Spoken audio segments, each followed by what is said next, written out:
used to it, so I don't really feel no pressure with anything. I just enjoy it, and I enjoy the team. I mean, there's some good guys, we're friends, not just teammates, we're actually friends.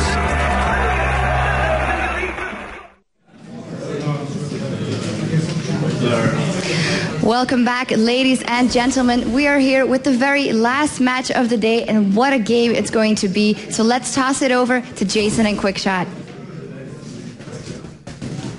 Number of games so far. We're jumping into matchup number 4 on day 1 of the League of Legends Championship Series. It is going to be SK Gaming taking on the Copenhagen Wolves, and it's going to be a good game. Yeah, it really should. I mean, we saw CopenhagenWolves at the LCS qualifiers, and they looked really, really bad. I'm going to say really bad in the group stage, because we were both casting that together. They pretty much got controlled in every single game, but they came back, and then they 2-0'd Millennium, which honestly is no easy feat.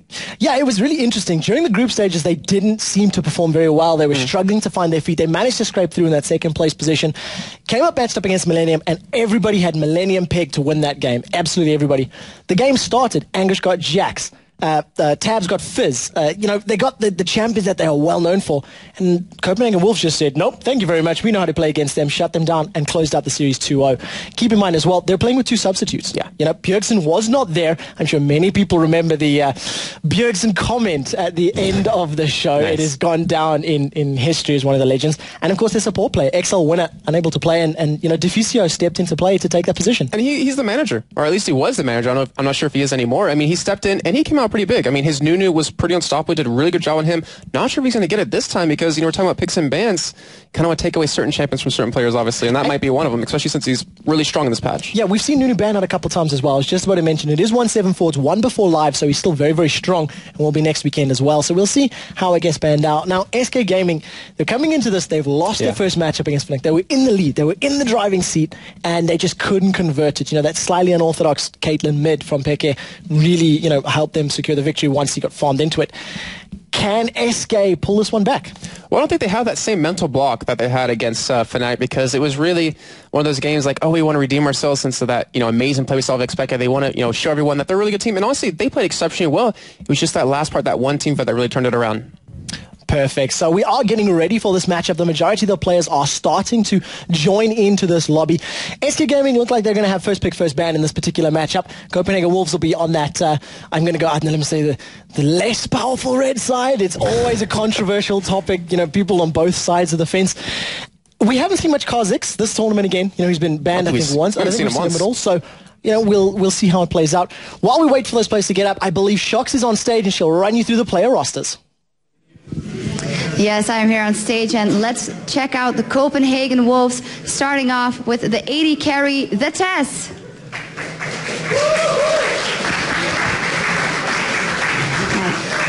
On support, Deficio.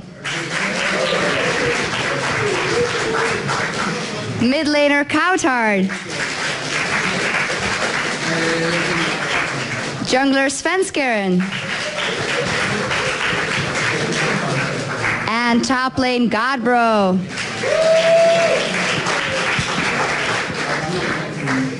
All right, over on SK Gaming side, we have our support player, Nif.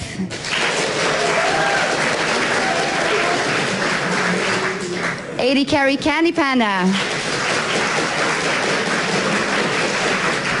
Our very concentrated team captain, Ocelot.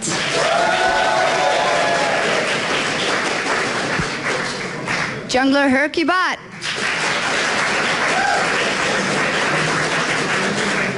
And finally, top laner, Kevin.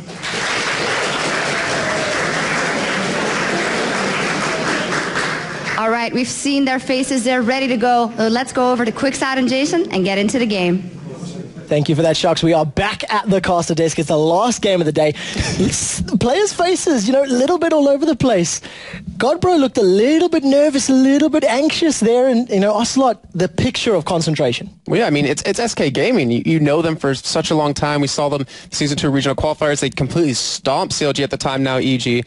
And, I mean, honestly, it's going to be a tough game for them. Yeah, that's for sure. Let's have a look at those head-to-head matchups and see who is going to be playing against who. If you didn't know it already, SK Gaming, Kevin in the top lane, Ocelot in the mid, Candy Panda and Nif AD in support, and, of course, Hercubot in the jungle. Yeah, we actually did see Hercubot play that Shaker, which was touched on by Joe and Demon. Intel, she mentions Katowice against Absolute Legends Poland, and it really didn't work out that well. I mean, he built pretty much straight tank, It didn't really do much besides that. He wasn't able to really put a stamp on authority. CopenhagenWolves on the other side, Godbro in the top lane, Coutard in the mid, the Tess and Diffusio in AD and support, and of course Sven Skjern in the jungle.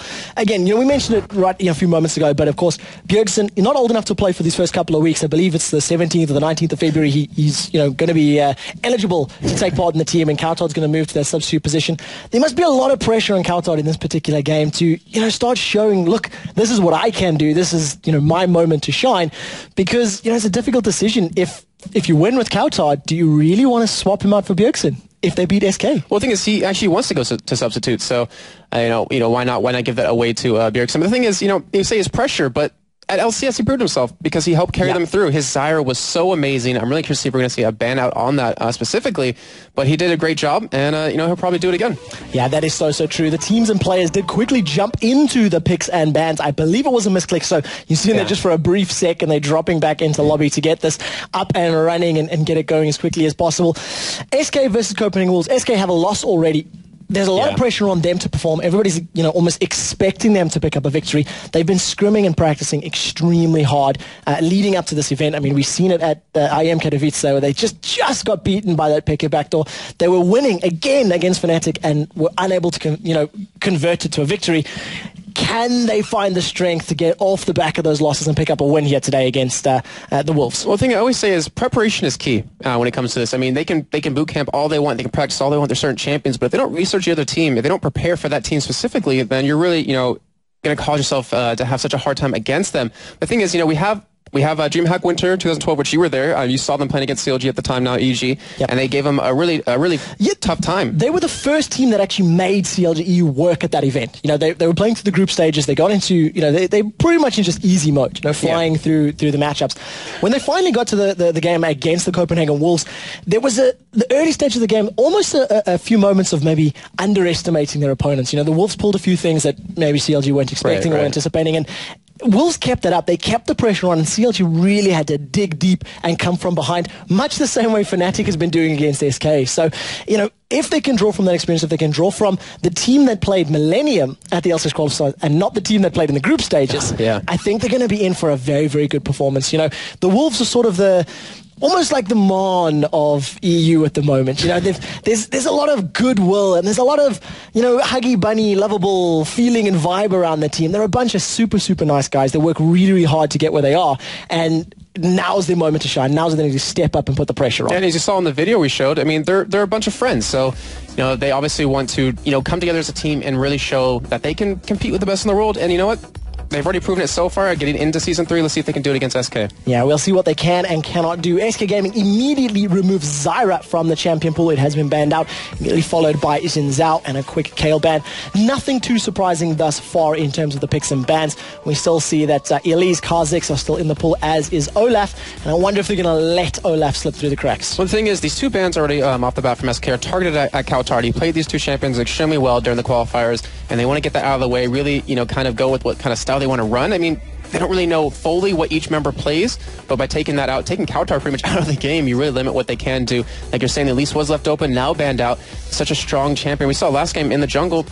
Yeah, it's a good champion, but the thing is, it didn't really see any ganks off of that. I mean, also you can run the top lane as well. Can be just pretty much very frustrating in that lane as any kind of melee champion. And the Olaf, like you're saying, was left open, now banned out, and we'll see what CopenhagenWolves want to take out here, because we still have Shen, we still have Kha'Zix. Even Malphite, which we saw just this last game. Yeah, so true. You've seen the looks of concentration there on the Wolves' faces, back and forth, toying with it, tapping the fingers. You can see that. What do we do? We've got one ban left. How do we want to play this? The fact that SK Gaming have first pick means that it's really up to the Wolves to decide who they let through. Who is the danger champion that they're going to let slide through the cracks. Ocelot looks like he is ready for action. Take a look at that. It does look like Shane is going to be the first pick for SK Gaming. It has been locked in a moment ago, and it'll be over to the Wolves now to decide who they want to play. A number of options available, and it's really this is now the Wolves' time to shine. Lead been picked up. See if they can emulate the success of XPEC. Yeah. Well, it's not sure exactly what lane that would be going to if they do pick it up, but the Shen, I mean, we saw Wicked in the GG versus EG game just decimated. He was like 7-0-7 at some point. He was unkillable, and it pretty much carried them to victory. So a very strong pick. Still, I mean, he's very strong in the jungle. You can't deny that. But most likely will be in that top lane. And still, Wolves, I mean, what do they really want to go for here? Because they're not really sure what SK is going to bring to the table, and they have to show some sort of card here. And usually, you want to pick up a support since it's very heavily contested what you want to go for, and they give SK the opportunity to take a Nunu Caitlyn or a Lulu Caitlyn to really get what they're comfortable with. That's just what I was going to point out at the moment. We've seen Defusio's Nunu play at the qualifiers in Warsaw, and he played such a great Nunu. His absolute zeros were always on point, and really helped in those lane presence. It was available for selection, but they decided to lock in that Cho'Gath, which we'll most likely see as Svenska in the jungle. You could put him mid, you could put him top as well, depending on who else gets locked in. But it's quite nice. It's not necessarily as safe as locking in your support, but it's nice to know you have the versatility with that champion. Well, what they also did there was they took it away from Hercubot because he played a lot of Cho'Gath until Extremistus Katowice. So by taking away one of his comfortable junglers, you give yourself sort of an advantage. But the Vi, which we did see ban down game number 1, might actually get through here, and it in fact does. I know Hercubot's actually been practicing that quite a bit, and I know you're excited to see this. I love watching Vi. I think one of my favorite animations in the game is literally her ultimate. That assault and battery, when she starts chasing, it is just such a terrifying thing to be running away from the pink-haired brute, with those massive claws. Pink-haired brute. Never thought I'd hear those words together. Sona has been locked in as well. You've got a number of, a good amount of crowd control here. Assault and battery, single target. Actually. Taunt. We'll see what else gets locked in here. If it is going to be Ezreal, who's going to be the support for the CopenhagenWolves? Well, Zara is banned out. Yeah. And then you got Lulu. That's pretty much like your only other choice because, Nunu, unless you want to go for Kate, Nunu kind of lane, that's the only other, person you can really go for. But the test played a lot of Ezreal during the qualifiers, did exceptionally well with him, actually did a very good job. And there we see the Lulu, and I'm pretty sure he's going to lock in that Ezreal because he's going to play one of his comfortable champions, and a Sona Ezreal lane to go up against is so just difficult. Frustrating. Yeah, it's insanely difficult. The amount of poke that they can put down with the respective Q spells is just, it's annoying, it's frustrating, and it does look like that Ezreal is going to be taken away and stolen. So one last pick for the Copenhagen before we get to that. Candy Panna and Nif will need to decide who they're going to lock in.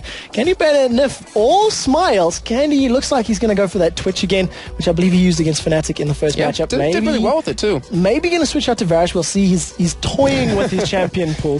He's like, but the commentators hate me right now because I'm switching champions. That's it. And you can see now the concentration. The smiles are gone as whatever joke has dissipated, and they're busy deciding what the last picks will be.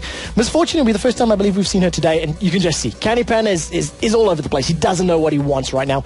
With the rest of the champions he's got in his lineup, what do you expect to see? Well, I mean, I'm not really sure because it really just depends on what he's... I think he's going to go Twitch. But, I mean, he can go a couple of different things right there, but he doesn't have the attack speed for Twitch to, get the stacks up immediately. And Sona, he's offered a lot of poke. He can do quite a bit as well if he stealths up, but he's going to have a hard time against Lulu, who can keep him slow, who can actually give vision to his team against him. But we do see Ocelot on his famous Orianna. We saw that Season 2 regional qualifiers against CLG EU at the time. Now EG did an exceptional job, and I'm really curious to see what he's going to do here. I am so excited to see Ocelot and Orianna again. It's one of his sort of signature champions over the last sort of 6 or so months. After the European regionals where he simply tore people apart, it just got banned out time and time and time again. It looks as though Counter is going to consider playing this Lux. We'll see whether or not it gets locked in. There's still a couple of seconds left on this picks and ban state. And I suppose it can work against Orianna. It allows you to keep at range, land the Q, and just stay safely back. The thing is, it's going to work extremely well against this team because you only have 2 members who are going to be building tanky. You're going to have Kevin and Hercubot just getting like that Warmog, kind of give maybe even Sunfire as well. But the thing is, Lux excels at bursting down those really squishy champions, and with the lineup she's up against, with a Twitch and a Sona, you're going to be able to blow them up instantly as long as you can land that combination. And one thing we have to point out, the Orianna ball with the Vi ultimate. Yes, that is exactly how it's going to play out. Command Protect onto that Assault and Battery charge. Immediately pull in the Shockwave, combo everything else. CopenhagenWolves have shown their hand. They have gone almost full poke composition. If you look at that inside team, Nidalee, Lux, Ezreal, even Lulu and Cho'Gath to a lesser degree. If they get jumped on, if they get collapsed upon with a good Shadow Dash taunt or a good Shockwave, you have to feel that they're going to be in trouble because they don't really have a very beefy, tanky front line. If Nidalee builds, Bruiser, of course it's going to help out, but it's a very much poke composition from them. And the thing is, they only have that 1.5 solid escape. With the Ezreal Arcane Shift out, with the Lulu ultimate to really knock them up once they come in, that's really, your escape. And if you fail that, if, Candy Pan can get in there with a nice positioning with his stealth, if you have the nice Orianna ultimate come down, CopenhagenWolves is looking at a really tough team fight. What is the possibilities? I know it's not going to happen, but wouldn't it be fantastic to have a stealth Twitch with a Shockwave on the Command Protect? That's another opportunity. Sneak in from the side if he comes in from a river or something like that.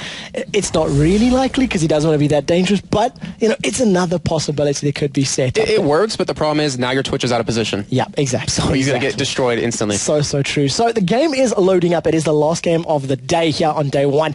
This is, of course, the League of Legends Championship Series. It's been an awesome number of games. The pressure is on SK to pick up this win. And the underdogs, CopenhagenWolves, can they surprise? That is the question.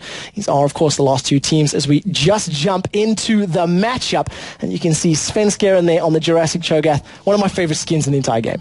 I remember Deben at the qualifiers going Jurassic on your ass was one of his famous comments. And maybe we'll see that happen yet again. And unfortunately, we're going to have a little bit of a pause. Not sure what the problem is, but, maybe it's just a little quick keyboard change or something like that. And then we'll get into the game. But, looking at the early game, the mid game, the late game, who has a stronger team to you?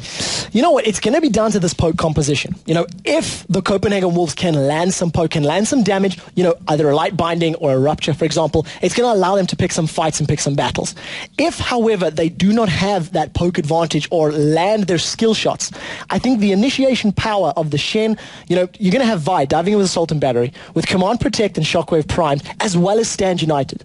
I mean, you're going to have that 3 super-powered initiation coming in, which is going to be extremely, extremely important. And we have to mention this one thing in particular, because a home-guarded Shen ulting in with Oriana, ball on him, with the W to give him the extra speed, you can't really stop that. They only have the potential, snare out of Lux to really hold him back. And if he gets in with that home guard, you're not going to escape that Oriana ultimate, and you're going to really get in a bad position for these team fights, which, CopenhagenWolves can't afford to be in. There's one thing that also needs to be 100% aware of is the distances for his abilities. Because he's going to throw that Command Protect onto either Shen or onto Vi, and they're potentially going to get out of range. If you throw it onto Vi, that Assault and Battery chases until it lands. If somebody does an Arcane Shift into Flash, or, flashes away, gets this movement speed buff from Lulu and puts some distance between them, the Command Shockwave may whiff completely as that ball returns back to her. I cannot remember which team was running Oriana at the NA LCS. That was Curse. It was Curse. Yeah, there was Jackie. 1 or 2 Shockwaves that were just questionable, well, the thing is, he was running away, and then also you see him ulti, but the ball came back to him, unfortunately. Correct. So, you just got to be very, very aware and very careful,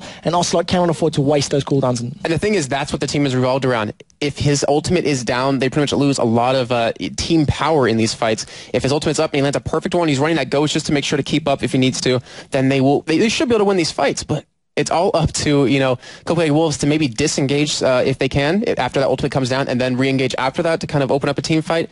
It's just really in Ocelot's hands to pretty much win the game or lose the game. All right, so let's take a look at each of the individual lanes. We have Kevin playing Shen in the top lane versus Negod Bros Needly. What do you expect to see from this lane? Who should have the advantage? It's pretty much going to be a farm fest unless we see some jungle interaction. I mean, Needly can, yes, harass Kevin down, but he has this feint, he has that shield, he has his, life steal, well, not life steal, it's actually regen, I guess, off of his Q to pretty much keep up in lane. We do see him currently right now having a red pot on him, so we might actually see an early gank coming out of Hercubot to really kind of give him some sort of foothold in the lane. What about the middle lane? Ocelot playing Oriana versus Kautard's Lux. The thing is, Lux is really mana dependent. We're going to, as you see right now, he has that Crystalline Flask. He's going to need that Chalice to kind of keep up in lane, just to keep that mana up to harass. But Ocelot, I mean, the auto attacks out of Oriana, you can never underestimate those. They do so much damage. As long as you keep hitting, they do more and more and more. Yep. You can keep in range. It's really going to force Lux to pretty much back off. Yeah, especially if they do get into those close range engagements. We do see that the teams are trying to get set up immediately as the game is unpaused. It does get paused once again. So we're just making sure that the technical problems are resolved before we get this game up and running 100%. Let's have a look at our bottom lane now. Twitch and Sona versus Ezreal and Lulu. Who do you give it to and why? Well, Twitch is completely stronger than Ezreal early game. If he can land those, well, the Expunge. I mean, you pretty much never expect that much damage to come out of it, but when he lands that 6-stack Expunge, it just chunks you so hard. And with that stealth, he has the ability to get in there, has the ability to be extremely sneaky. If you even have Vi come in for a gank, you're going to get caught, especially with the slow he has. Arcane Shift's the only thing that's going to save him, but it's all up to Deficio to really kind of give the test the opportunity to farm. As you can't see on your screen, but looking at it on my computer, we have 1 pink ward, 2 green wards, and a ghost ward as well. So he wants to keep his AD carry protected. The thing is, as the game progresses, Twitch is going to fall off. Obviously, he does have the ultimate for the extra range to do some damage, but that damage alone falls off as well as more targets it hits. So if Wolves hold on, at least in that sense, they easily will be able to beat the bot lane of SK. Now, Twitch and Sona both notoriously squishy. There's always Sona less health and less survivability than a minion. If they take poke, if they take damage from the good lances and the mystic shots, can the Tess and Deficio go aggressive with an Arcane Shift forward and try land everything? Well, that's the thing. You have a sustain versus aggressive lane. So we have barrier on both the AD carries. We have exhaust on both the supports. So as long as Candy Panda backs off long enough, if he takes some chip, gets healed up, he can go right back in, harass the test down, and it's really up to him to, well, it's really up to the test to kind of keep his lane sustain up. He has a longsword, has 2 health pots compared to the Doran's blade currently on Candy Panda. So Candy Panda has to sustain from Sona, has sustain from that as well. It's going to be really hard for the test to make any kind of plays, but the thing is, he's a very good Ezreal player, and I wouldn't put it past him to get first blood down there. And we'll have to keep a very close eye on that bottom lane. It does seem to be the lane of the most unknown variables, because it's going to come down to who gets caught the most, who gets aggressive the most.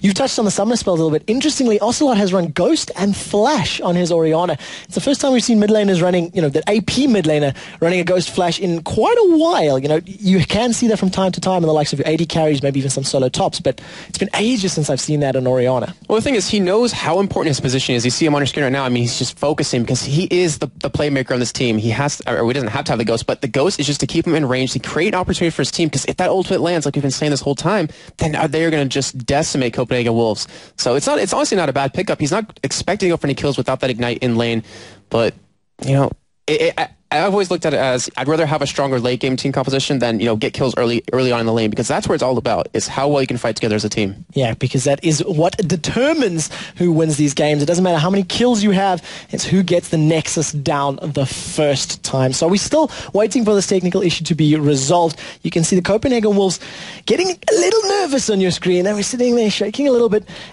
They haven't been up on this type of stage this often before. The players themselves have been together for a very, very long time. If I recall correctly, it was WinFact, is the name that they were playing under, many months ago. And even though the team composition, the team players, you look so comfortable. Sorry, you're just sitting there like, just waiting to start, ready to do this. He'd be chilling.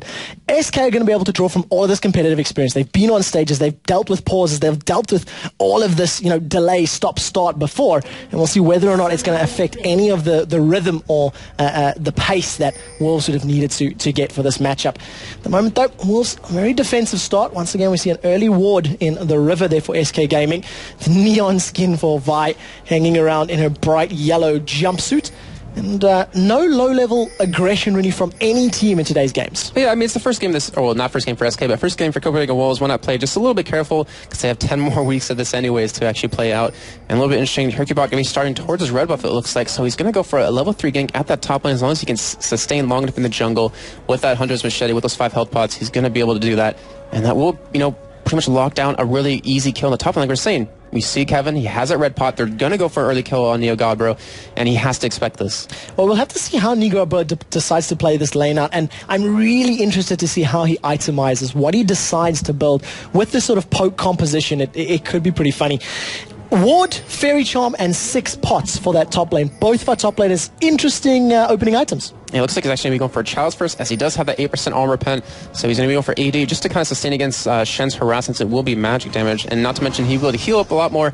We do see, actually, Godbro going to be taking Wraith here, just to get kind of a little bit of a level advantage on his side of the map, and we do have Diffusio and the Test trying to go for an invade here, and they actually might get caught, because we do have Sona coming down. We'll see how Candy Panda and Nif decide to play this one out, because Nif is going to get caught by the Glitter Lance. Mystic Shot goes out and flies just wide.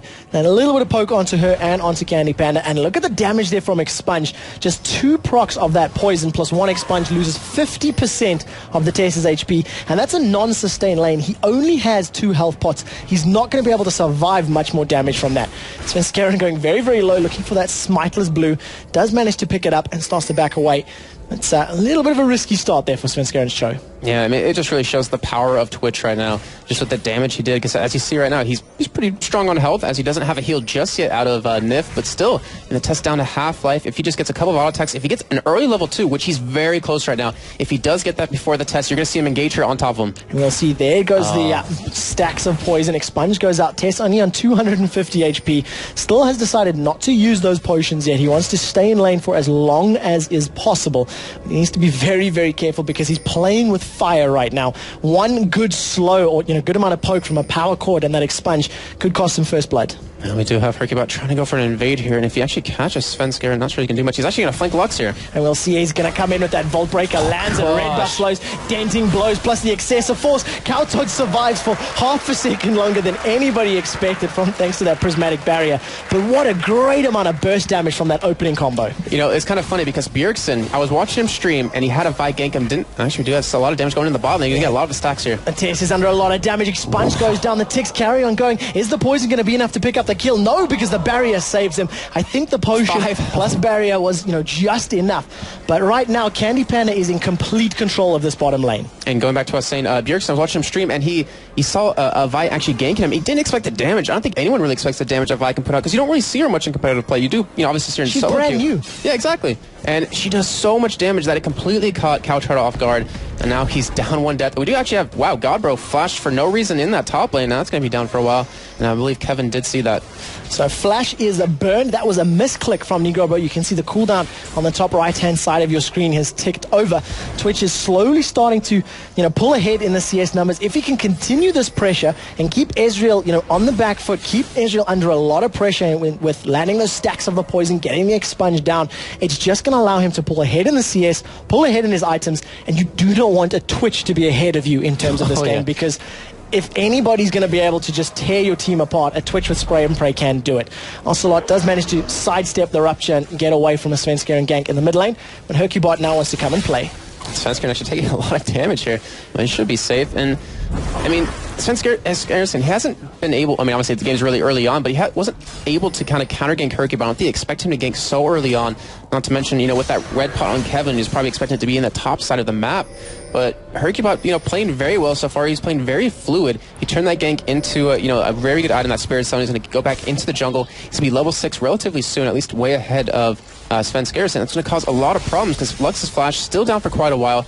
And that just leaves her open to ganks. Yeah, that's so true. As soon as you land, that red buff proc after the Volt Breaker in conjunction with the slow from that Command Dissonance, it's going to play into their favor. This is something that's going to be very cheeky from Hercubot. Right sneaking through the Baron Wall with that Volt Breaker, charging it up, getting behind the enemy wards, using non-standard routes. We've seen a flash from Diamond Prox's Udyr in the second matchup of the day into the Dragon Pit, just to make sure he avoided any possible ward and secures that Drake. Hercubot's going to move into play here. Nigo Bro will get taunted up. Volt Breaker's going to land. Look at the damage from the denting blows plus excessive force. And they just literally delete him from the map. No damage is taken between the two of them, and there is no other way to describe what just happened. Well, that was actually a huge misplay to Godbro. He knew he blew his flash on accident. He knew Kevin saw it, and yet he still stayed that far ahead. He got knocked up by Vi and paid the price for it. Now, Svenskeren, he's got at least be able to get some of the XP in the top lanes. He's sitting at level 5 right now, but still, you do not want to see Nilly fall behind to a Shen early on, as the CS is just reflecting the same thing. And there's something that you need to keep in mind about Vi in case you haven't played with her or against her. Every third proc or third auto attack that she lands with her denting blows is going to reduce the target's armor and deal a chunk of HP, percentage HP damage. It is absolutely huge, and we've seen it twice already. 2 ganks into the mid lane and into the top lane. 2 successful ganks. You have to make sure to say that, definitely. Exactly. Lands the crowd control. He had the red buff initially, and Ocelot is just using that clockwork wind-up passive of Orianna, just adding auto attack after auto attack after auto attack. And like you said, the mana hungry Lux is on the back foot. Yeah, and because he died early on, he was the first blood. He wasn't able to get the chalice as one of his first items. He's going back now to pick it up, but still, you're so far behind because of that. Ocelot has a little bit of an advantage, but still, he's a good enough player that he will turn that little bit of advantage into a huge advantage. Yeah, the bottom. Oh, actually, didn't even go for chalice. Went for a Cage's lucky pick instead. Cage's lucky pick. Gonna go for the GP10, feeling maybe a little bit of pressure in that lane, wanting to get some additional gold and farm themselves to bigger items, maybe a little quicker. But this bottom lane, the Tess is doing well. He's holding his own.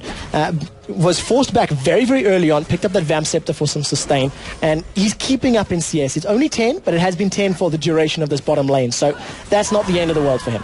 And Hercubot going to take his red buff here. If they can deny somehow Kautar from getting his blue here, Lux is going to be shut out of the game for at least another 5 to 10 minutes, but it looks like he will be able to get it on his own.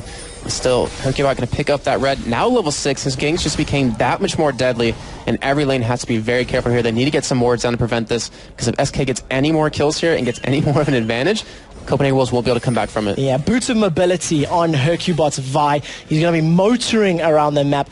He's going to be running into a lane very, very quickly. And of course, as he gets there, going to start charging up that Vault Breaker, that dash ability of his, knocks aside the minions, connects to a champion, and just immediately starts pounding away on them. I'm interested to see how he decides to build his Vi, because it's a champion we haven't seen much of in competitive play. It's only been available for, I believe, 2 weeks. LCS Warsaw was the first event, and we only seen, I believe, Shushay. once out of Shushay in the mid, you know, so mid Vi is going to be very different to jungle Vi. I wouldn't be surprised if he actually builds extremely heavy on damage, because he is that strong initiate, but the thing is, they can kill someone so quickly if they do land that. And honestly, with the synergy they have, with how long they've been playing together now, they easily will be able to land that. And if you kill Lux, there goes a huge chunk of your damage, and you're not going to be able to have any sustained damage, or at least enough to take out SK. There's the Assault and Battery, slams Nigo Bro down into the ground, denting blows is out, plus the excessive force. Hercubot's going to carry on chasing. Vorpal Blade lands, a Rupture comes out from Svenskeren, and that's going to delay the SK members from getting in for the kill. And a very, very nice escape. Hercubot is deciding he still wants to carry on chasing as Ocelot puts some damage down to Svenskeren, and Hercu is still sniffing around. He's feeling in a position of power right now with that red buff, but a nice escape from Nigo Bro. Well, that's what happens when you get that first blood. I mean, you're so ahead of items. You're ahead in levels. Actually, he's behind at the moment because we saw Svenskeren holding that top lane. But it gives you that confidence. It gives you that ability to roam around if you want to. It really gives you the ability to boss around the enemy jungler. He is coming back in the top lane to go for another gank, though. And we'll see whether or not he can pick that one off. Nigo Bro is forced very, very low. Going to just pop back into human form, throw out those heals, get herself back up to HP. Tear of the Goddess is ticking away. Hercubot realizes he's standing on a ward, but now going to pick a fight as Kevin's going to come in there. Svenskeren picks a very interesting route. The Vault Breaker comes out. One more stack of denting blows. The taunt goes, but manages to miss absolutely everybody. I don't know if it just caught Nigo Bro at the tip then. Sven and Nigo are just going to back away once again. SK, they're setting the pace right now. They're in charge. They're making the Wolves respond and reply. And right now, it's just playing into the SK Gaming's favor. And the thing is, they're winning every lane right now. So, well, actually, they're winning the bot lane pretty easily. They're winning the mid lane pretty heavily as well. So he's just focused on this top lane just to give Shen that much more advantage, because if he gets tanky, he's able to take all the bursts that CopenhagenWolves can put out against him.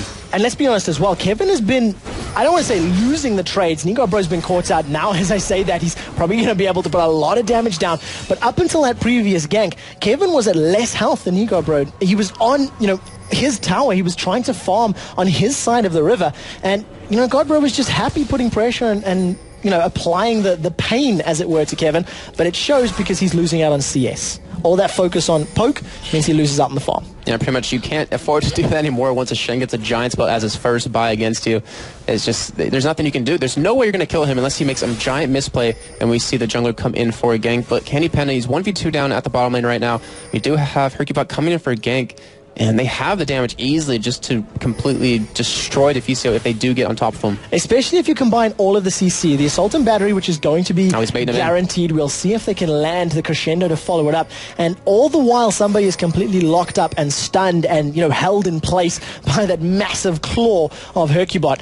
Spray and Pray will simply tear their HP bars apart. I'm really kind of happy with what SK is doing right now, because you used to see in SK where the junglers will always commit to the mid lane. They always try to feed Ocelot as much as possible so he can carry the game. But just seeing this time, they're spreading it around the love, I'll say. As you saw, Hercubot on the top lane, now he's on the bottom trying to go for a gank the second time. And they're really trying to make sure everyone on their team is farmed enough and has the damage and is ahead enough to take that throughout the rest of the game. Yeah, again, we find ourselves in a matchup where the teams are playing a little bit slower, a little bit more tentative. The fact that it's best of one, the fact that, it's almost an unknown. These are the first games we've played for the European LCS, and these teams are still getting into the groove of things, still trying to find their rhythm in this league, a 10-week league. Hercubot's going to go aggressive. A beautiful crescendo lands onto both of them. The Tess gets pulled forward a little bit. Now we see the True Shot Barrage going down. Nif is dropped incredibly low. Both support players are reduced from their HP bars, and eventually nothing's going to come of it. It just wasn't really able to get all the damage down onto the right people. Deficio did have to blow Wild Growth on himself, though, and you can see that HP is pretty much the HP that you get from Wild Growth. It's a little bit interesting that Hercubot decided to back after that, because they knew Deficio had to back up. Actually, they're diving him on the bot lane, and they will not get the kill because of the barrier. Barrier is up, but the poison's still ticking. The Test is going to go down to the poison. The barrier times out just as those stacks of true damage from Twitch managed to secure him the kill. Now with that CS advantage and the kill, Candy Pan is just going to be extremely happy in that bottom lane. He's sitting on 2,700 gold to back with. That is a scary thing, because I know that the test has an idea he has that much gold. He knows he has not backed yet to pick up any major items. And, I mean, what are we expecting out of him? I want to say Infinity's Edge as his first item. Well, we'll see how he decides to build. He doesn't have any attack speed buff, which is something you tend to see when you go he has it with his Q. He does. He's going to be able to go in stealth and get it from there. But, you know, you generally see them paired with the likes of a Nunu or something like that. So it is going to be Infinity Edge, BF Sword, as well as Pickaxe, and a pink ward to be picked up. And look at the amount of wards in the SK Gaming team. Green wards down the list, pink wards for both Twitch and for Sona. They're just going to make sure that the vision is denied and allow Hercubot to continue landing those assault and battery ganks, securing them more and more and more kills. And that's what you do when you're ahead in a game. If you have any sort of advantage, buy a couple wards, deny vision, really make it so the other team can't get back in the game with any kind of ganks. And with that, you should be able to carry the game on. We do have actually Hercubot going for an invade here on Sven Scarce, that red buff is currently up.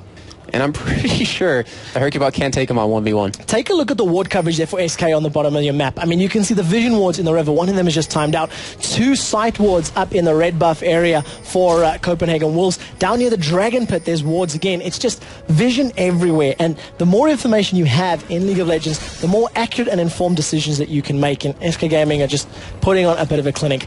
I wonder if they're going to go for a dive. We see the Shadow Dash taunt. Assault and Battery comes down. There comes the Excessive Force. A good flash from Negro Bro. But immediate flash into Assault and Battery from Hercubot. Now they're going to carry on chasing. Nigard is down to 150 HP as he manages to get away. Once again, you cannot catch a Needly. It's just one of those escape champions. So slippery. She must be like coated in oil right now because they cannot seem to lock her down. But still, another interesting move out of SK. They're not seeing the top lane. They're not trying to go for that turret. We do have Hercubot trying to go for this red buff here. And I'm pretty sure, well, now he knows he is spotted. Now, what about that aggressive dive from Shen under the tower? Is it, you know, are they that far ahead with just the Chain Vest and Giant Spell to pull it off?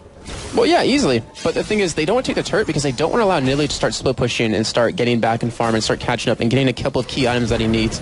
In the bottom lane, though, we did see the first turret of the game going down for SK. They did take that, and the thing is, now it allows a Twitch to roam. He is stealthing and trying to go for a potential damage here. And does put a pink ward down instead and backs off. Yeah, just remove the vision if there's any wards there and make sure that, once again, they can't get jumped on if they decide to carry on pushing that lane. With the bottom lane down, the turret down rather, Candy Panda and Nif, do you expect them to start roaming or just continue pressing their advantage? Oh yeah, I mean SK, they're going to take advantage of this. They're going to go for this mid turret or even top turret and start focusing on these group fights because they have the advantage for that right now. They're up, you know, 2.2 thousand gold. They have Dragon still available, which I'm kind of surprised they haven't yet gone for, and that actually might be the next play coming out of their book. We'll have to see who decides to pick up that Drake. It is a very important objective. CopenhagenWolves, they're keeping themselves in it. They're 3 kills behind and a tower down, but it's not a massive difference in terms of gold. Items from Ocelot: Double Blasting Wand, Amplifying Tome, Sorcerer's Shoes. Interesting? Well, I mean, he had the money. He wants to go for a little bit more damage because it looks like they want to start going for these team fights, start forcing some objectives here because, you know, if you're sitting on 860 gold, why not pick up an extra item for AP just so you can get a little bit more damage? We do have Hercubot visiting the top lane yet again. He's really putting his tent up here, trying to make something happen, and I'm curious to see if they do get a successful gank here, will they go for that turret? Well, Assault and Battery is available for Hercubot, so we'll see if we're going to see the exact same engage. The previous time it was just a straight-up Shadow Dash taunt under the tower. Sven Scarin can sniff it, though. He's hanging around here. We'll see there's the Vault Breaker being charged. Dashes forward, knocks all the creeps away, and you're in a 2 versus 2. Excessive Force is going to apply a little bit of damage, but it's not really hurting too hard just yet. And I'm actually really surprised at how well Sven Scarson's playing. His awareness is amazing right now. He's been in this top lane every time Hercubot's been there recently. He's been in that vicinity to help him out. We did have also trying to come up to go for a gank and make a big play on that top lane, but instead we have Hercubot visiting the middle. And SK, I mean, they're ahead right now. They have a stronger team fight, so they can just start forcing objectives. They can really start forcing anything they want to. Since they have the game in their own hands. The thing is, if you let the game go on too long, if Wolves get enough damage, especially with the Lux, who can just pretty much destroy your AD carry or even your support, they're going to have some problems. Yeah, the problem right now is, of course, at SK, they've got this advantage. They've got the tower lead. They're starting to push some objectives. You can see them on Dragon right now. But they cannot allow CopenhagenWolves any opportunity to pull themselves back into it. The Wolves are going to look to contest this right now. True Shot Barrage comes up, puts a lot of damage down. Final Spark completely whiffs as a flash from Ocelot puts him in safety. Now Candy Panda has picked the fight. Dragon is actually secured there. Immediately double kill for Candy Panda. The damage there from that spray and pray just simply melted their HP bars. Crescendo wasn't even used. It just dropped them entirely. that's what's so strong about a Twitch. I mean, we do have the Bloodthirster now done on Ezreal, but it's too late. I mean, we have Candy Panda who has the money to pick up his Phase Edge if he wants to, and when he gets that with a Spray and Pray, how do you survive that when you don't really have armor built up? The only one on the team with that is Godbro, and he has a chain vest and a Giant Spell. I love the sounds when she's back in. Yeah, Hercubot with the awesome recall animation. Gonna go back, got that Giant Spell, got 2 long swords, probably gonna work that towards a Brutalizer, as if she didn't have enough armor removal potential from those denting blows. Exactly like you said, almost building pure damage. She's got the Giant Spell in there for some survivability, but it's a very scary Vi right now. Kevin trying to taunt Godbro under the turret there. I mean, they haven't really been successful in killing each other. Well, I will say. I mean, they've been harassing each other quite a bit, but still, Kevin keeping up in farm, actually ahead of him quite a bit. And with that Sunfire Cape, actually Hercubot visiting the top lane yet again. And he's just really trying to scare Godbro away, just trying to keep him under farm, because if Nidalee gets, the items she needs and starts split pushing, it's really going to make it hard for your team to start going for some pushes. With the amount of attention that Hercubot's been paying to the top lane, Godbro has actually done very, very well. He's gotten away on next to no life on, I think, 2 or 3 separate gank attempts. He's managed to hold his own. SK decided not to take the tower potentially until this wave, until this push. But, all credit to Godbro for holding out. He's only 20 CS behind, and Hercubot's ganked at least, 3 or 4 times? I'd say more than that, but the thing is, what happened right now is really key. It's really important because they got the bot turret, which, I mean, that was a while ago. The thing is, they got Dragon, they got a double kill, they got top turret. They just got a huge influx of gold, and that allows them to pick up some really key items to start just going for these team fights, start pushing, forcing CopenhagenWolves to get in these unfavorable positions and really take advantage of it. I'm very interested to see what Ocelot does with his build. 200 CS on the board, 3 assists under his name, and it's a weird item build. So I'd like to see what he starts completing first. Orianna's, of course, if anybody's going to know how to play Orianna, it is going to be Ocelot, and I just want to see what he decides to complete. Well, we're going to see that Themes and Holy Grail done very shortly, and that cooldown reduction, the magic resist, not to mention the mana regen, is just so amazing on AP carries these days.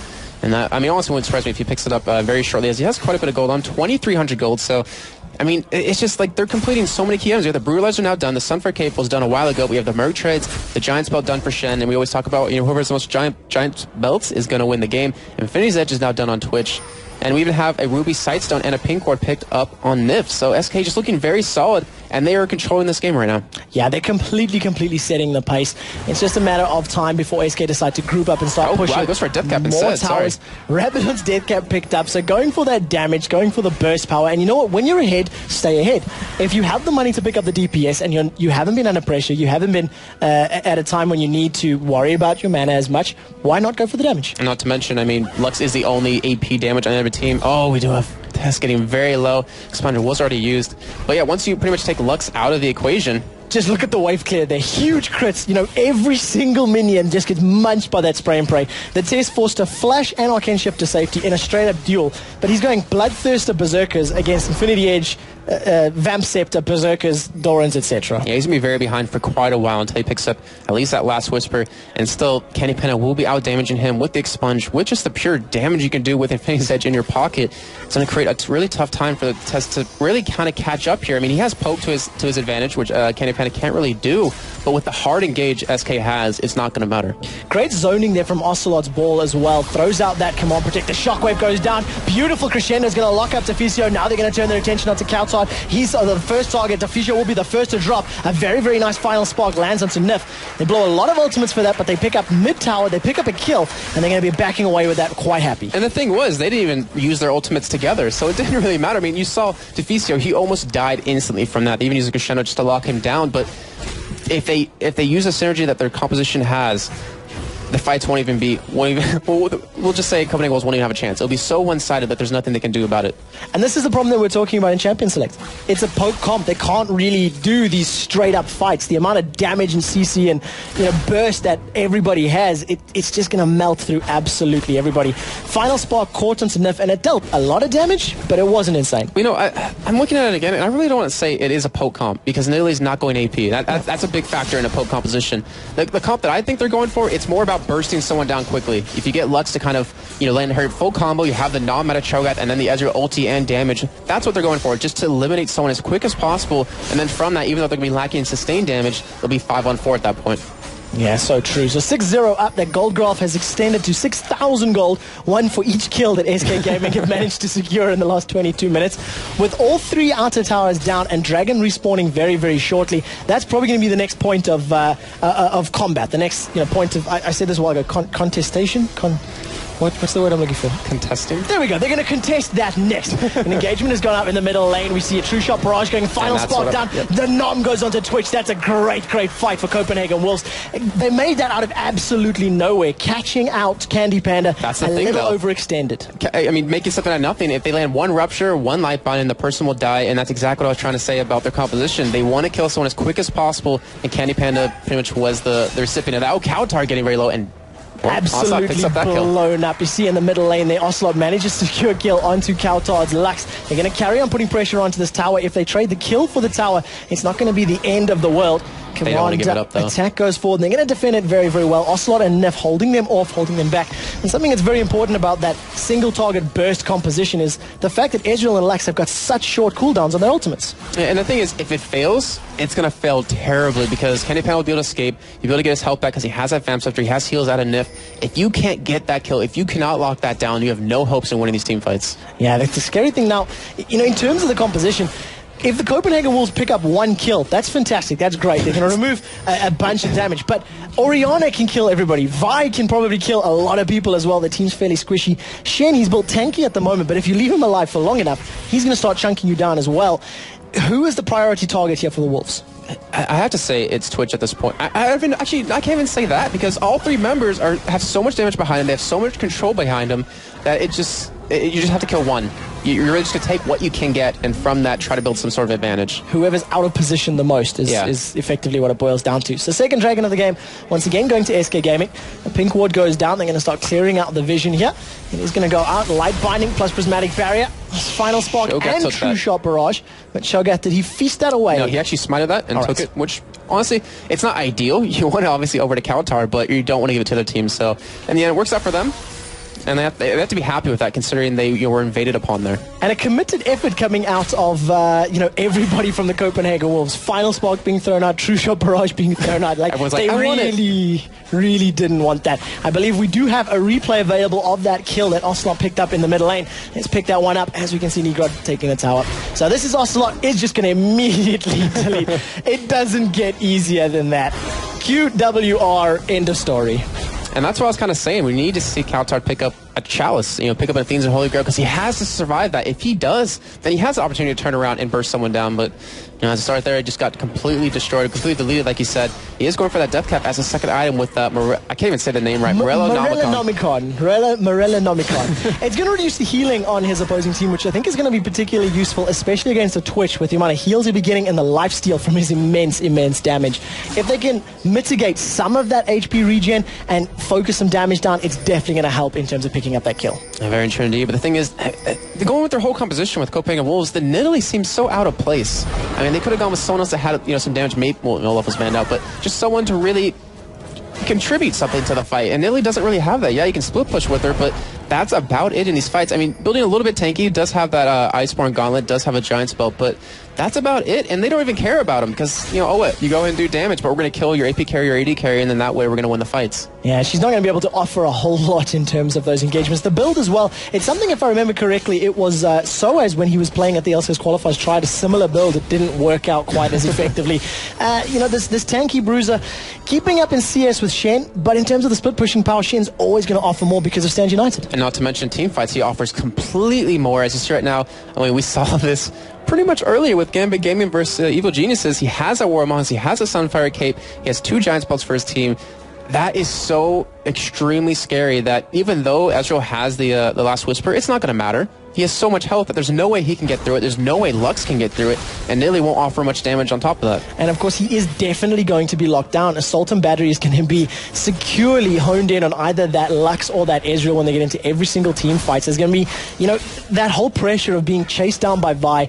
If the Stand United comes in after that, he's going to get first slammed into the ground and then taunted up. So it doesn't really matter what items he has because it's not going to be able to apply it to the right target. Yeah, he's really going to need to play his position extremely well if they want any sort of chance of winning this game.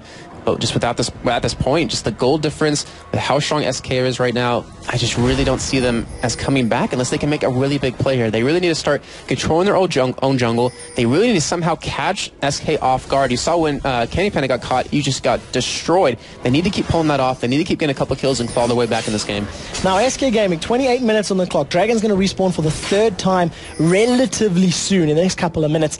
They're in the driving seat, but they don't seem to be applying a huge amount of pressure. Why is that? Honestly, I kind of disagree with that. As you look right now, I mean, we have 4 members in the mid lane. We have Shen split pushing still, trying to keep Nilly at bay, and it's really forcing, CopenhagenWolves to kind of react to this. And the thing is, you're saying Dragon coming up. What can they do about it? Absolutely nothing. There's no way they can contest that. There's no way they're going to win a team fight, and that's just free gold for SK to take. Yeah, just carry on stomping home the advantages that they have. You can see them warding up the CopenhagenWolves jungle, trying to steal away the buffs that are available. At the moment, though, there are no buffs. Lux getting caught. Assault and Battery slams Kautot into the ground. Spray and Pray is available. Kautot's going to flash to safety before Crescendo holds Svenskeren in place. Now he's going to flash over the wall. A good chunk of damage from that final spark onto Candy Panda. Everybody from CopenhagenWolves manages to survive, but it's key, essentially, those summoner spells are blown, and the rest of the SK Gaming team are going to push now onto this top lane turret. And not to mention, they got 3 ultis currently out of the CopenhagenWolves, and the 3 ultis they need to lock down some of these kills. They're going to get another turret off to extend their gold even more. And then Kevin was just still in the bottom lane. We saw Godbro trying to head up there and kind of offer some sort of support, but it didn't matter. Kevin was like, hey, I know my team's going to survive. There's no way Candy Panda could die to the burst that Kautot could put out. And I'm just going to keep pushing, keep the aggression down at that bottom lane, and keep one of you there. Yeah, exactly. And the problem is, with those flashes down, this next 2 or 3 minutes, if SK decide to jump back in there, their ultimates will be available. You're not going to have flash to get away a second time round. Yeah, exactly. Or a wall between you to jump over into your side of the base. CopenhagenWolves are completely defensive right now. They're just falling further and further and further behind. And it doesn't really look like their composition can stand up to the composition that SK has. And the thing is, with the lead SK has right now, where can they even afford to fight? They can't do it in the jungle because they're in close proximity of each other. That Ocelot can just get a nice ultimate on the 4 or 5 members and really just decimate your team. You have the Vi ultimates, which can go through you completely and knock you aside. There's just really no place that CopenhagenWolves can fight where they have some sort of advantage. To be fair, the amount of damage that Candy Panda took from that final spark was very, very good. He had some poke from the rest of us as well. That was the Nom, though. The Nom and the E. The Lucent... Lucent Singularity. There we go. Wow. That made me panic for a second. But, it's a lot of damage, and if they can land it, throw a True Shot Barrage on there, Candy Panda might be out. I got hit with the True Shot Barrage. And it'll be, that might give the Wolves the presence to push forward. Blue buff gets smited away by Hercubot. I believe he got it. Yes, 2 blue buffs there for Ocelot and Hercu. So Wolves are now even starting to lose control of their buffs. And then looking at that, even if they do land on those ultimates, you still have a potential of an amazing Crescendo to come down to lock you down. I mean, as long as he survives, he has the gold right now. I mean, he's sitting at 10,500 gold total compared to his counterpart of 8.8 thousand gold. He has the ability to build tanky right now. He's 1,400 gold to sit on. He can build a giant spell, and then that way, there's no way they can burst him down at all. And that's all he really has to do. Once he gets that Warmogs, if he does decide to go for that, there's no way he's going to die in these fights. Yeah, the amount of damage he has, plus the lifesteal, plus the survivability or the healing from Sona and all the protection, it's a very, very scary rat. There was a comment on Reddit that said, what was it, snipers shoot down birds and traps control rats. That was how Expeke did it in the first matchup of the day. That's pretty funny. There's no sniper in this game. Yeah, very true indeed. Dragon is back up like you were saying, and they're going to go for another take on it, and it's just increasing their goal lead even further. The thing is, CopenhagenWolves, they're letting this game slip away, and I mean, the thing is, there's not much they can do at this point. I mean, I can say all day that they're letting the game slip away, but what can they do to get back in the game? There's not really much. It's an interesting battle as well. When you compare this matchup in a similar light to the Fnatic versus Giants, you've got this battle. Take a look at that. Assault and Battery. Shockwave is down. Kautot is just melted under the damage. That was 3 ultimates that chunked him. Shockwave, Spray and Pray, plus that Assault and Battery, and he was just completely deaded. Now SK Gaming going to turn their attention to Nash. I mean, that's the thing. SK can afford to do that. Why not blow as many ultimates to kill one person? Because once you do that, where's their damage really going to come from against you?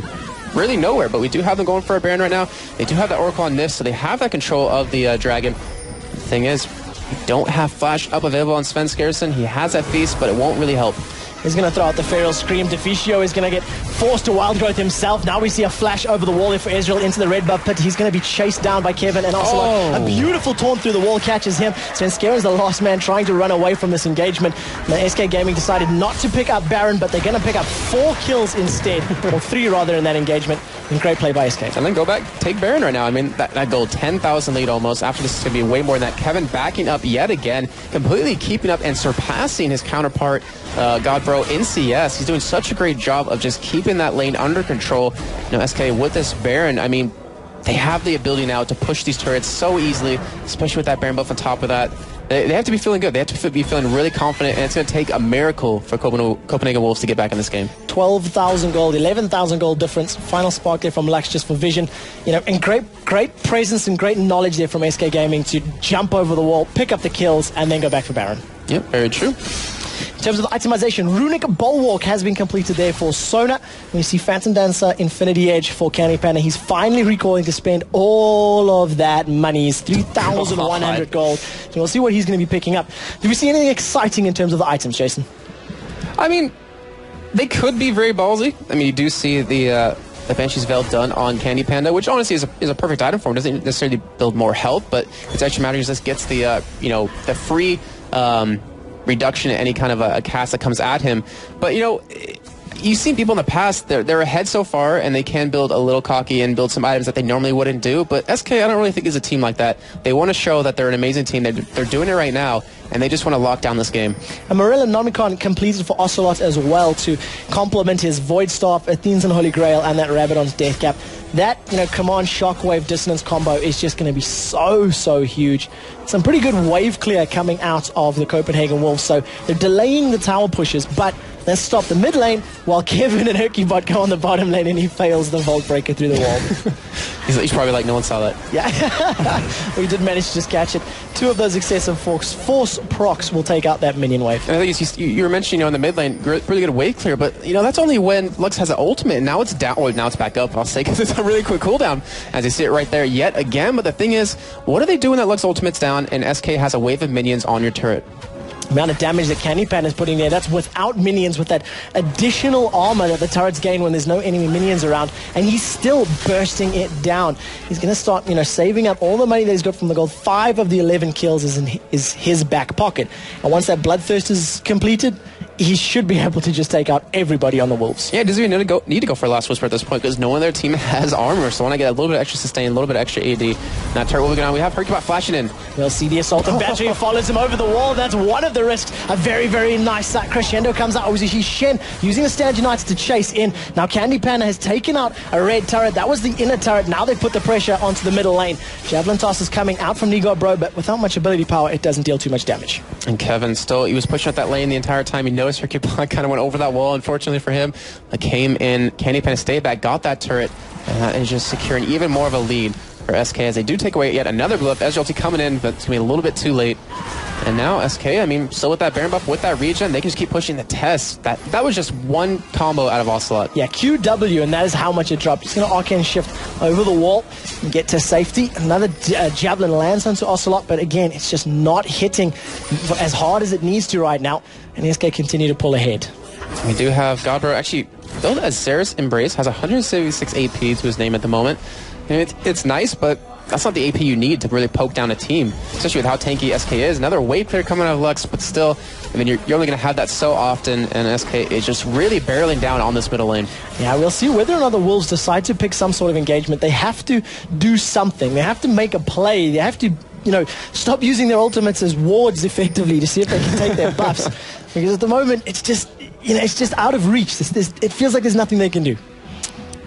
There is nothing they can't do. You're looking at this, and they cannot kill anyone on SK. With their full burst combo, they cannot burst anyone down, minus maybe Nif. But he has a Runic Bulwark. He's very tanky now with that item, and has that Crescendo, obviously, to get away. So if you can't burst someone down and your composition is based around that, you can't win these fights, and they can't control any of the objectives. And we have 3 dragons currently for SK.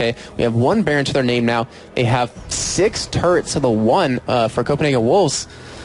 There's just really no coming back from this. Yeah, Baron has worn out for SK Gaming, so that will be respawning within the next couple of minutes.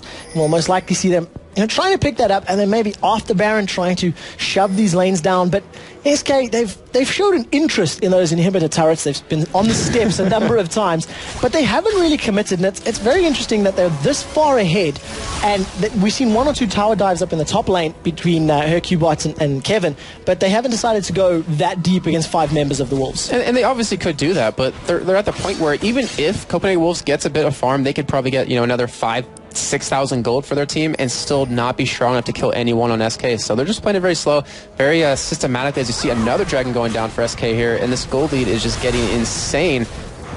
Copenhagen Wolves, I mean, like you're saying, they need to make some sort of big play, but I don't really see any possibility for that happening. Yeah, it's so difficult to see what they can do. It's League of Legends by the numbers for a preschooler from SK Gaming right now. Playbook, and they're like, all right, step 1, let's do this. Step 2, let's do that. You can see they're pushing every single lane. They've got every single tower down up to the inhibitor towers. They're taking the dragon. Now they're stealing away the jungle.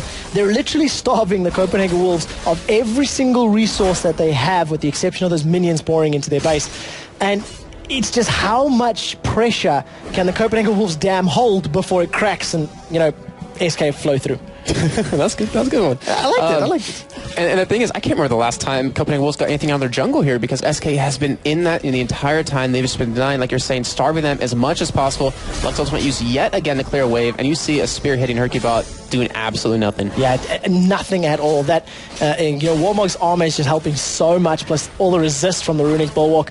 SK Gaming, once again, they are knocking on the door of the Wolves, and they are trying to put pressure on the Wolf Pack. I was trying to think of a Wolf reference there, but the Wolf Pack right now, they're behind the doggy door and they just can't get out. Or in, whatever you prefer. CS-wise, it's pretty even across the board. Needly a little bit behind, 303 to 348, excluding all the dragons, all the towers. It's a massive, massive difference. Jungler's relatively even, mid lane is relatively even, but it's just SK all the way. From first blood, they have been in control of the game. They're setting the pace, and right now the pace is snail pace. And for all you teams watching right now, that just shows you the power of controlling the objectives, taking dragons over and over and over. There's a game with Dragonborns during the LCS qualifiers where they took 4 or 5 dragons and let the other team get 1, and because of that, even though they lost in turrets, they lost in CS, they still came back and won because that kept them in the game long enough. It gave them that extra gold they needed to get the game back. The thing is as well, what are Copenhagen Wolves thinking right now? They know that they're so far behind. They realize, the situation they're in. It's difficult to see where to find motivation to carry on pushing, because there's almost nothing you can do to pick up those kills, and it just comes from not being able to push early enough. They started to fall behind and could do nothing to stop the rot. Yeah, that's the whole comp. If they can't get in those early kills, get that early advantage, they can't really take that the rest of the game. What's going through their minds right now? I mean, I can only wonder, because they're just so far behind. I mean, they're not giving up. And you have to give them credit for that, because they are still sticking in as much as possible. They're trying to get this game back, and that really gains a lot of respect out of me and hopefully all the viewers out there. Yeah, that's for sure. I mean, look, they're putting on a fairly good show, even though they're behind, even though they have been losing. SK have tried to make a number of plays, specifically as well with Godbro in that top lane. He just got away from so many different ganks. He just kept getting to safety over and over and over. And you think to yourself, if 1 or 2 of those kills had gone SK's way, could they have pushed towers quicker? Could they have shoved inhibitors? This isn't a game of what ifs, it's what is, and what is happening is now SK with Baron, hopefully going to push a tower down. Yeah, no reason not to. I mean, Nif, fortunately, kind of weird though. I mean, usually he's pretty spot on with all his crescendos, but today haven't really been, or at least in this game, hasn't really been that strong. And, I mean, that just shows you how far SK is ahead, because he can miss his crescendo completely, not even use it, and yet they'll still win the fights. We do have Shen taking away the blue buff right now, and he is obviously sitting in towards that bottom side of the map, still split pushing as much as possible, and he will obviously ult in when a fight breaks out, if he really needs to, because he hasn't really needed to yet. No, not at all. He's going to carry on split pushing that bottom lane. He's had the wits in for a little while now, as well as that Sunfire Cape, I believe, just ticking over, allowing him to push further and further and further. I don't think we've seen very many Stand Uniteds in team fights, because they simply haven't been needed. And the damage onto the test there was absolutely huge. So he's going to be forced back to start healing. True Shot Barrage goes down. Finally, an inhibitor turret drops as SK just simply strong on their way forward. And I think, quick shot, that is the crack in the dam of Copenhagen Wolves. That inhibitor will go down. We still have Shen split pushing that bottom lane. And SK completely in the driving seat with that second Baron of the game for them. They will switch over to another turret here, and there's no reason not to, because you have the Baron, you have all of your ultimates still up at this point, all your summoners, and you still can win these team fights very easily. just going to make a play on this middle turret. Yeah, that's so true. Kaltod, for the first time in a while, holding on to that final spark, potentially for an engagement, not using it to clear out the wave, just allowing his Lucent Singularity to work. You can see at the same time Kevin is pushing down that bottom lane. Finally, the final spark comes down, deals a fair amount of damage to Hercubot, but barely scratches Nif, to be fair. Shockwave goes down onto the test. Wild Growth is up, 573 damage on that crit, and the test is forced out of the fight. And that means that SK is going to go for a heavy pusher. If the test can't survive, if he can't dodge the poke that's coming out, if he can't dodge the Asa ultimate, I mean, he is their saving grace right now. And even though he's 0-3-1, he has the items to really fight back here. He has that last Whisper to pretty much help it against he needs to. Then again, he's not really even fighting the Shen, but he still has a lot of damage behind him, and they need him to survive. They need him to last long enough in these fights to really put some pain down. Candy Panda is going to carry on. Now they're going to jump onto Nif, gets turned into a munchkin, manages to flash to safety. True Shot Broche goes out, manages to miss absolutely everyone. Kevin secures the tower on the bottom lane, and SK should be able to pick up this tower in the mid lane as well before taking the mid inhibitor. And Kevin didn't even flinch there. He's like, all right, I know Nif is okay. There's no point, or there's no need to ulti him. I'm going to get this turret, open up another inhibitor for us to take, and then just keep pushing on. Sven with that home guard, I mean, hasn't really been able to make any use out of it. Obviously, it will help you hold your own base, but at this point, it's not really going to matter. SK going to be taking this middle inhibitor. Oh. Take a look at that. Shockwave comes down. Look at the Assault and Battery down into Kaltod. He's potentially going to be the next victim here. Sona was the first to fall. It's the second kill and doubling the kill count for the Copenhagen Wolves, but it's too little too late as they lose Deficio in that engagement. It is a 4 versus 4 right now. Kevin's going to carry on fighting, putting some damage down onto this Nexus turret as Ocelot falls back from the final spark. The Tess and Nigo Bro are trying to chase down, but they simply cannot do enough right now.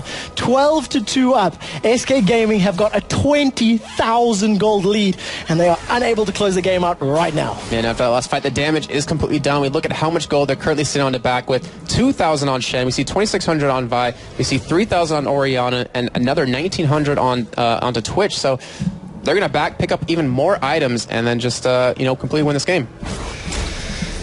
So we see, once again, Nigo Bro camping out this top lane, farming, protecting himself against those super creeps. The test has just been caught out by Candy Panda. Take a look at that. The poison's ticking away, and he just simply cannot do anything. Candy Panda didn't even need anything special there. Used the spray and pray, and truth be told, it wasn't even necessary. Yeah, not to sound disrespectful, but SK, please just end the pain here, because there's no way that the Wolves can really come back. You know you have the game won. You have all 3 inhibitors down. Just finish it up, and then we'll move on. We'll move on. Somebody needs to take the puppy outside and put it down. It is... Oh, gosh.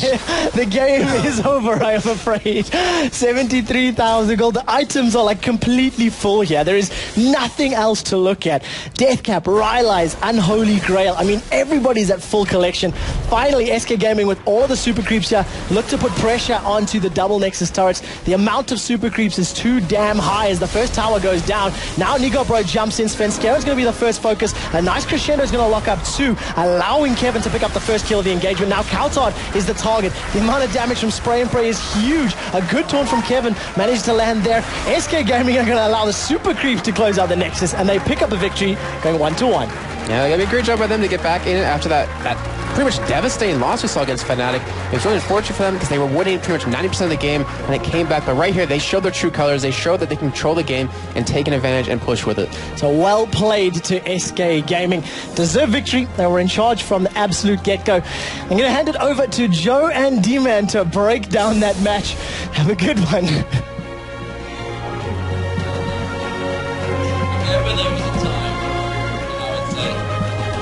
Goddamn turret. I like to follow the team and I can get them. It was a boring game.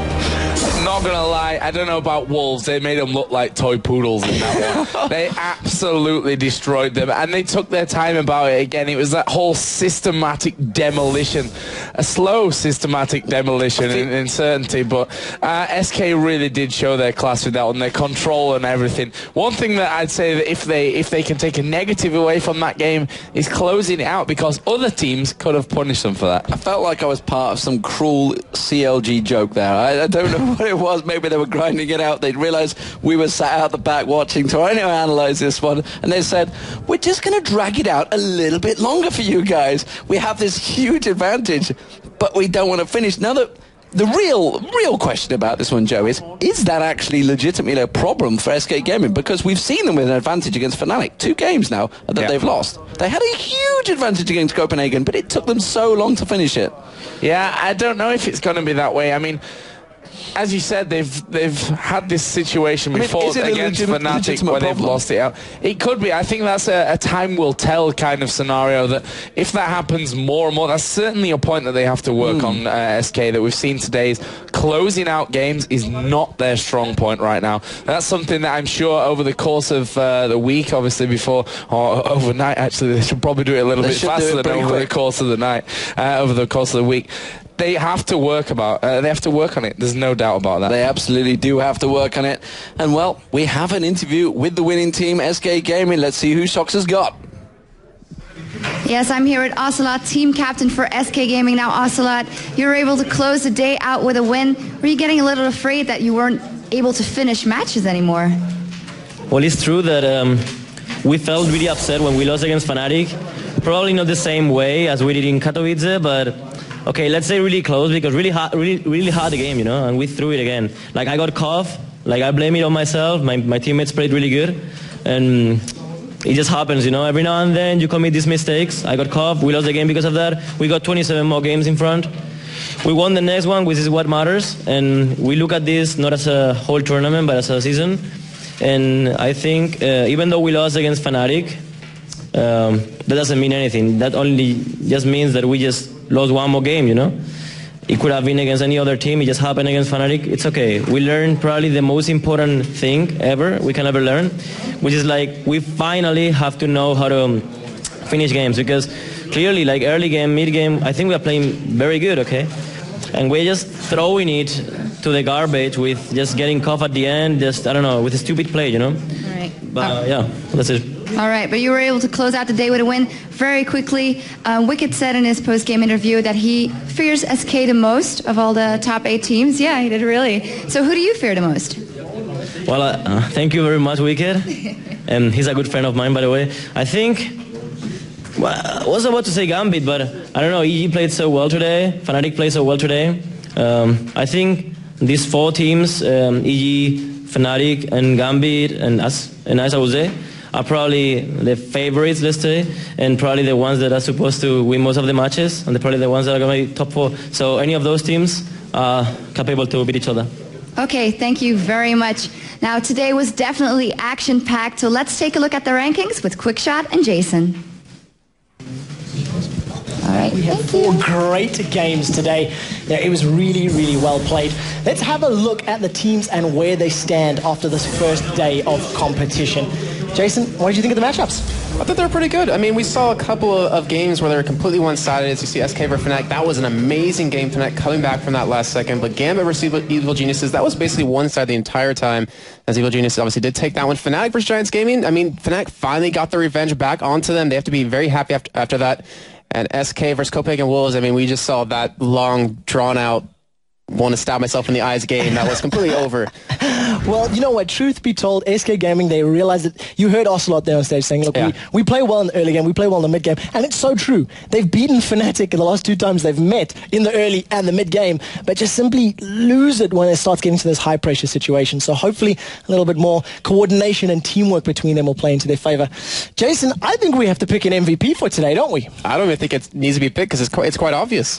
Well, we had to sit down before this matchup and start thinking, who's it going to be, throw a little vote together between the casters and see who the MVP of the day is. And, of course, it has to go to Xpeke. Yeah. Caitlyn in the matchup against SK Gaming, phenomenal play. Literally was averaging 10, 15 CS per minute, dominated SK, and his performance on Needly was great as well. At 29 and a half minutes, he had 300 CS to the 170 CS of Ocelot, who was on a Nivea. So that kind of tells the story right there.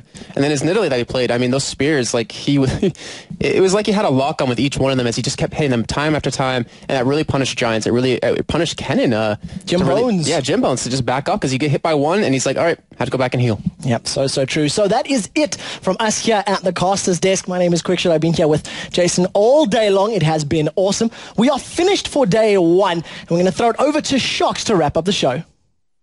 Thank you very much. Now, Season 3 is just beginning, so be sure to tune in tomorrow at 6 p.m. Central European Time to see all of our play-by-play coverage. Tomorrow, we will have another 4 top matches for you. First up is Gambit versus Fnatic, followed by CopenhagenWolves versus Evil Geniuses, then it's Giants versus Gambit, and finally, SK Gaming takes on Evil Geniuses. Thanks for watching, and we'll see all of you tomorrow.